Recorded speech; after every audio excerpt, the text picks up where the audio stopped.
Tonight, a 5-year-old Michigan girl vanishes into thin air from a local playground. The tiny tyke, all set to start kindergarten in the fall, riding her scooter along with a little friend. Moments later, she's gone. Only clue, her scooter left behind. As we go to air, authorities in the search for 5-year-old Nevaeh Buchanan clear the airspace, ordering the press 2 miles away from a local river. Tonight, live to Michigan, police confirm a child's body discovered along the banks of the River Raisin, Monroe County. It's believed to be that of little Nevaeh. The remains just 7 miles from the child's home, matching the 5-year-old's description and the clothing she was wearing the day she disappears. Police, FBI, crime scene techs on the scene after a local fisherman and his son stumble on a little girl's body buried in a shallow grave, then cement poured over the child's body. That fisherman who unwittingly ends the search for Nevaeh with us live. At this hour, crime scene techs and investigators still combing the steep banks of the River Raisin for evidence. Autopsy and toxicology underway to determine cause of death. Is mommy's connection to a registered sex offender leaked? This as mommy takes to the airwaves to defend her sex offender boyfriend. Yes, that's right. She defended the sex offender. We have mommy on audio tape.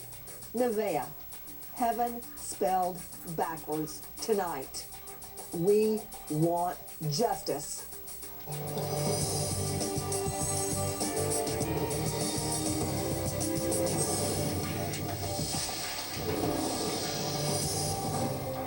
Federal agents and sheriff's deputies scouring the bank of the River Raisin for hours. Sources confirm 5-year-old Nevaeh Buchanan's body was found by a fisherman. He called me and he was freaking out. He was like hysterical. He was hyperventilating. He didn't know what to do. Ryan's dad, Guy Bickley, saw what looked like a cement block on the riverbank and at first didn't think anything of it. And then the smell hit him. It was getting overwhelming and we saw tons of flies around it. And you could see like it was starting to crack. And when he bent down, like the smell got really bad and he chipped away a little piece of it and he saw bare skin. And as soon as he saw that, he backed up and called the police. We have reasonable suspicion that this is the body of Nevaeh. The body has been recovered and transported to the Wayne County Morgue in Detroit. An autopsy will be performed on the body this morning. Good evening. I'm Nancy Grace. I want to thank you for being with us tonight. Live to Michigan. Police confirm a child's body discovered along the banks of the River Raisin, Monroe County, believed to be that of little Nevaeh. Tonight, we want justice. Days of searching and prayers for 5-year-old Nevaeh Buchanan of Monroe ends with more tears and heartache. The body of a small child was recovered. The body appears to be of the same age, size, and sex of Nevaeh Buchanan. Outside the apartment complex, Nevaeh was last seen. Hundreds huddle in prayer, coming to grips with their worst fears. We have recovered a shirt that is similar in nature to what Nevaeh was wearing at the time she was abducted. All walked in silence as authorities moved Nevaeh's family inside the apartment. Just the pain, the unbelievable pain going on in the apartment. Oh my God. There was a material present on the grave site that appeared to be some type of cement or concrete. This mystery is far from over. Now investigators are working on figuring out just who killed Nevaeh. In my opinion, it is a very sick or disturbed person we're looking for. A person that is able to abduct and murder an innocent 5-year-old child. Straight out to Rob Davidek with WWJ News Radio 950. Rob, what's the latest? Well, Nancy, investigators out today using divers as well as the evidence technicians out along the riverbank or along the River Raisin in rural Monroe County, looking for any clues that they could find to crack this case. Autopsy being done, as it was mentioned.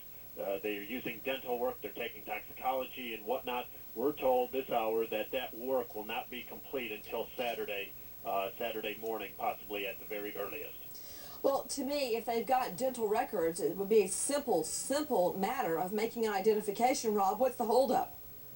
Well, I think, again, getting back to just making sure and being positive that, number one, that it's her, but also, you know, the criminal case that's going to move forward from here. Joining me right now there at the River Raisin, Rupa Mikulaneni. Rupa, what do you see? Well, Nancy, I am right here on the banks of the River Raisin in Monroe County, where little Nevaeh Buchanan was reportedly found. Her little body was found last night. We're only 500 yards from the area where her body was found. And it's a rural community, farmland everywhere. It's a beautiful little river, actually. And the area is roadblocked with police, so we can't get very close to the crime scene itself. But it's reportedly where little Nevaeh was found, in a shallow gravesite. Rupa, tell me, is the location where she was buried last night, Rupa, when we broke the story that she had possibly been found, we assumed that the child had been encased in cement and put into the river, the killer obviously hoping that she would go down to the bottom and never come up. But that's not what happened, is it? No, that's not true. The body was found on the bank of the river, and there was a shallow grave dug and then cement poured on top.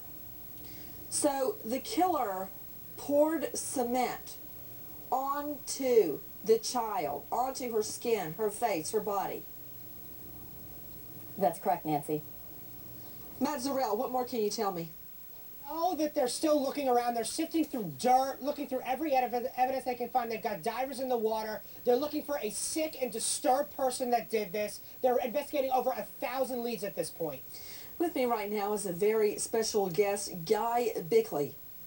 In a primetime exclusive, he is joining us. Mr. Bickley discovered the child's body. Mr. Bickley, thank you for being with us. You're welcome. Mr. Bickley, what took you out to the River Raisin yesterday? Just to have a day of fishing with my father, who was up here visiting for a couple weeks. We just wanted to wet a line and enjoy the day, was all we had in mind. Mr. Bickley, what happened? We went down on the banks, and immediately I saw some concrete on the ground off to one side of where we were going to set up to fish. And there were some rocks adjoining the cement. I thought possibly somebody had filled a hole where erosion was starting. I simply did not believe that it was anything more than that at the time.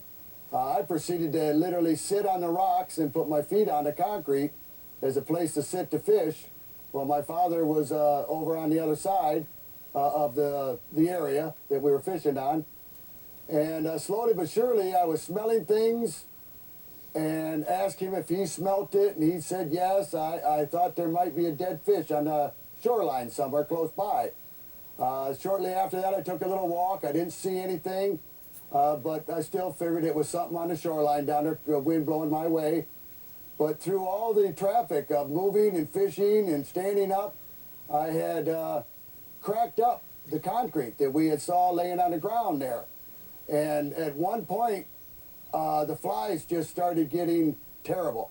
And they were landing on me. I was shaking them off. And then I saw them landing on the ground, down where the concrete had cracked from me walking about. And I told my dad to look at this. Well, I pushed my foot onto the cracks, and it went down and came right back up as if there was some kind of pressure beneath the concrete. I then proceeded to scrape the little chunks that had cracked off with my toe, and that's when a small area of skin was visible to both myself and my father, and we immediately packed up our gear and moved to the top of the hill and called 911. Mr. Bickley, did you immediately recognize it as human skin?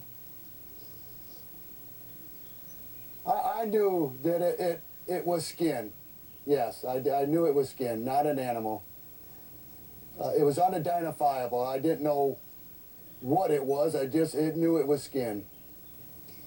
Mr. Bickley, at that time, were you familiar